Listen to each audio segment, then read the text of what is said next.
अस्सलामुअलैकुम, मेरा नाम है शहबर नईम और आज मैं आपको बताने वाला हूँ कि अमेरिका के अंदर 2 बड़े बैंक क्रैश कर चुके हैं, डिफ़ॉल्ट हो चुके हैं।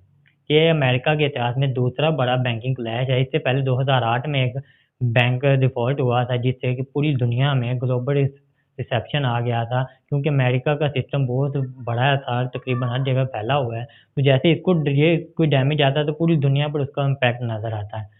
तो अब की बार क्या हुआ है, कैलिफ़ोर्निया का सिलिकॉन वैली बैंक डूब चुका है।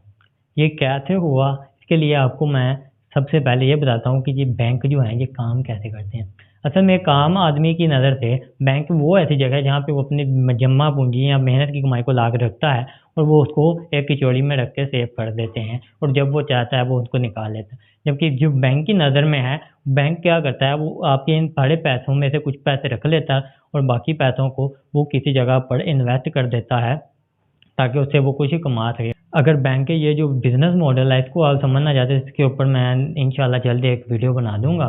तो आप वो वीडियो देख लीजिएगा तो आपको ये पता लग जाएगा कि बैंक काम कैसे करता है। तो हुआ यूँ कि 1983 में इस बैंक को बनाया गया। तो इस बैंक का एक बहुत ख़ास अमल था, ये क्या करता था कि अपने ज़्यादातर जो पैसे हैं वो प्रॉपर्टी में इन्वेस्ट करके रखता। इसका तकरीबन 50% पोर्टफोलियो वो प्रॉपर्टी डीलरी में था, क्योंकि 50% इसकी इन्वेस्टमेंट प्रॉपर्टी में थी। तो हुआ कुछ यूँ कि 1990 में प्रॉपर्टी का जो कारोबार था या प्रॉपर्टी के जो सिस्टम निज़ाम था, उसके अंदर बहुत ही बड़ा डाउनफॉल आया जिसकी वजह से इस बैंक को बहुत ज़्यादा अरबों डॉलर का नुकसान तो उठाना पड़ा। लेकिन ये एक वजह तो ज़रूर थी, लेकिन इसने इतना डैमेज नहीं किया। इसी तरह की सेम सिमिलर सिचुएशन इसको आगे चल के हुए। जैसे ही इसको ये नुकसान प्रॉपर्टी में उठाना पड़ा, तो इसने सोचा कि अपने इस पोर्टफोलियो को मज़ीद जो है ना स्पेसिफ़ाई किया जाए, इसको मज़ीद मुख्तलिफ हिस्सों में बाँट दिया जाए। तो 1995 तक सिर्फ़ 10% हिस्सा इनका प्रॉपर्टी में रह गया और बाकी इन्होंने इधर-उधर इन्वेस्ट कर दिए। कि जिनमें इन्होंने सरकारी बॉन्ड और प्राइवेट बॉन्ड और उसके अलावा क्या नाम लेते हैं गोल्ड में इन्वेस्ट कर दिया। यानी कि ऐसे कि कॉर्पोरेट इंडस्ट्री में यानी कि मुख्तलिफ किस्म के इन्वेस्टमेंट जो अपना पोर्टफोलियो में उसने इन्वेस्टमेंट ऐड कर दी। 10% सिर्फ प्रॉपर्टी में डाली। 1990 के 5 के बाद इन्होंने एक नया काम शुरू किया। इन्होंने जो टेक्नोलॉजी बेस्ड स्टार्टअप थे उसमें बहुत ज़्यादा इन्वेस्टमेंट करना शुरू कर दी। तो तकरीबन 2000 के राउंड अबाउट आकर इनको जाना जाने लगा कि ये तकरीबन सबसे बड़ा वैसा बैंक बन गया जो कि ऐसे स्टार्टअप के अंदर फंडिंग इन्वेस्ट करता है जो कि टेक्नोलॉजी बेस्ड होते हैं। फिर 2001 के बाद ये तकरीबन चलता गया और तकरीबन 2015-16 तक ये इस मामलात में बहुत ही ऊपर आ गया था। यानी कि अमेरिका के अंदर 65% स्टार्टअप के अंदर इन्वेस्टमेंट सिलिकॉन वैली जो है ना वो दे रहा था। तो हुआ यूँ कि पैंडेमिक के समय जब के बहुत ज़्यादा क्या नाम लेते हैं हालात ख़राब हुए थे, तो ये क्योंकि स्टार्टअप वग़ैरह जो क्या नाम लेते हैं परेशान हो गए थे, क्या किया जाए? तो टेक्नोलॉजी बेस्ड जितने भी काम थे ना वो बढ़ क्योंकि घर से काम होना शुरू हो गया, तो टेक्नोलॉजी वाला जो काम था ना वो बढ़ना शुरू हो गया। तो ये बैंक क्योंकि पहले टेक्नोलॉजी के ऊपर काम कर रहा था, सबसे नंबर 1 रैंकिंग पर था कि ये जो टेक्नोलॉजी स्टार्टअप के अंदर इन्वेस्ट करता था, तो सब लोगों का रुख इस बैंक की तरफ हुआ।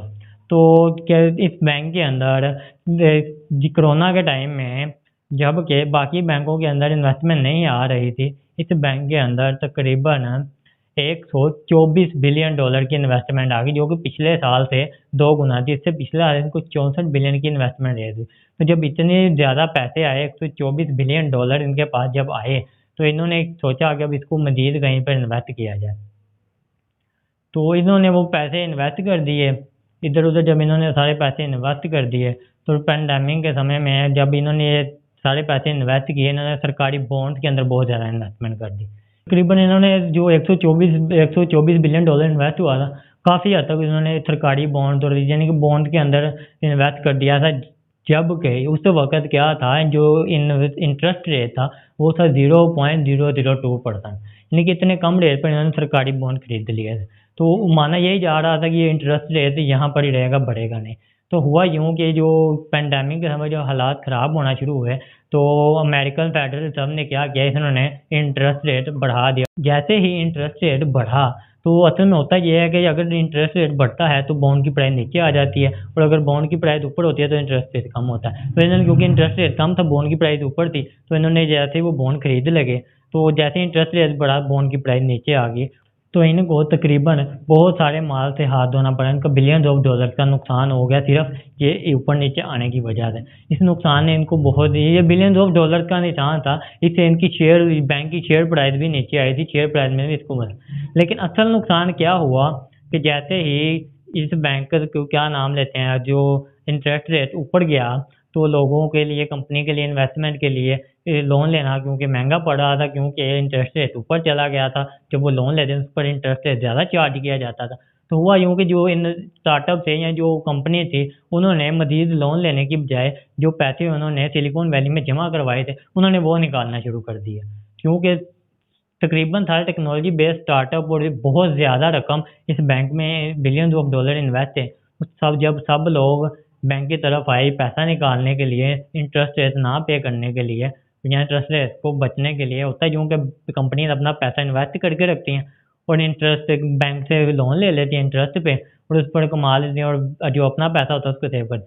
जबकि जहाँ पर इंटरेस्ट रेट जब ऊपर गया तो कंपनी ने लोन लेने को अवॉइड किया और क्या नाम लेते हैं, अपने पैसे निकालने जो। इस सिचुएशन को बैंक रन कहते हैं। जब के बैंक रन मतलब क्या होता है कि जब सारे आदमी जो कि बैंक में जिन्होंने इन्वेस्ट किया है वो एक साथ बैंक के अंदर से पैसे लेने के लिए चले जाए, तो बैंक रन का इनको सामना करना पड़ेगा। सारे जितने भी स्टार्टअप से टेक्नोलॉजी पे, वो बैंक के बाहर जा पहुंचे, और अब जो है पीछे से इतने फंड नहीं आ रहे थे क्योंकि पैसे इन्वेस्ट किए हुए थे इधर उधर। बॉन्ड से इनको पहले बिलियन ऑफ डॉलर का नुकसान हुआ था, इन्होंने बिलियन ऑफ डॉलर के नुकसान के ऊपर अपने बॉन्ड को बेच दिया। तो जैसे इन्होंने इतने बिलियन डॉलर के नुकसान पर अपने बॉन्ड को बेचा, तो सब ये मार्केट में अफवाह आई कि ये बैंक डूबने वाला है, क्योंकि पैसे तो बैंक के पास थे नहीं और पीछे से आ भी नहीं रहे थे। जिनके पैसे थे वो पैसे मांग रहे थे, तो उनको पैसे देने के लिए इनको बॉन्ड को, सरकारी जो बॉन्ड थे या इधर जो प्राइवेट बॉन्ड जिनके इनको पहले बहुत नुकसान हुआ था, उनसे मजीद इनको नुकसान खाना पड़ा, उनको बेच के इनको पैसे देने पड़े। तो इस काम के फ़ौरन बाद ये तकरीबन अपने 60% शेयर प्राइस नीचे गिर गई, शेयर प्राइस में। जो इसके शेयर होल्डर थे उनका भी रिटर्न तो खत्म होना शुरू हुआ, और करते करते 9 मार्च 2023 के अंदर ये बैंक तकरीबन ठप हो गया।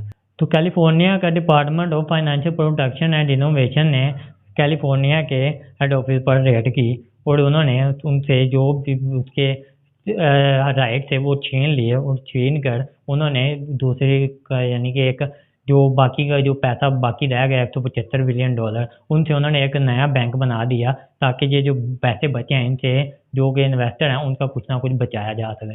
तो ये बैंक तकरीबन ख़त्म हो गया। तो इसके बाद ये देखना शुरू हो गया कोई बैंक ढूंढा जाए जिसके साथ इसको मर्ज किया जाए, ताकि इसकी जो पैसे बचे हुए हैं उनको बढ़ाकर जो नुकसान हुआ उसको पूरा करने की कोशिश की जाए। क्योंकि बैंक के अंदर जो पैसे पड़े होते हैं वो काफ़ी हद तक इंश्योर होते नहीं हैं। तकरीबन ये बताया जाता है कि 89% इस बैंक में जो पैसा था वो अनइंश्योर्ड था। तकरीबन हर बंदे को $250 मिलियन की इंश्योरेंस थी कि अगर बैंक डूबता है तो $250 मिलियन हर बंदे को उसका वापस मिल जाएगा। लेकिन $250 मिलियन आपके लिए तो शायद हो सकता है बहुत बड़ी रकम हो, लेकिन जिन्होंने वहाँ पैसे जमा करवाए हुए थे, ये तकरीबन उनका 11-12% था, बाकी 89% उनका अनइंश्योर्ड था। तो सदर बराक ओबामा ने ये भी ऐलान कर दिया कि जिन्होंने ये पैसे जमा करवाए हैं इनके ये पैसे सेव रहेंगे। तो देखें अब क्या बनता है इसका, पूरी दुनिया पर इम्पैक्ट होता है। उम्मीद है कि ऐसे का कुछ नहीं होगा क्योंकि अब सिस्टम चेंज हो चुके हुए हैं। तो इस तरीके से ये बैंक तकरीबन ख़त्म हुआ है। तो उम्मीद करता हूँ आपको सारी समझ आ गई होगी ये डाउनफॉल कैसे हुआ। तो अपना ख्याल रखिएगा। अल्लाह हाफ़िज़।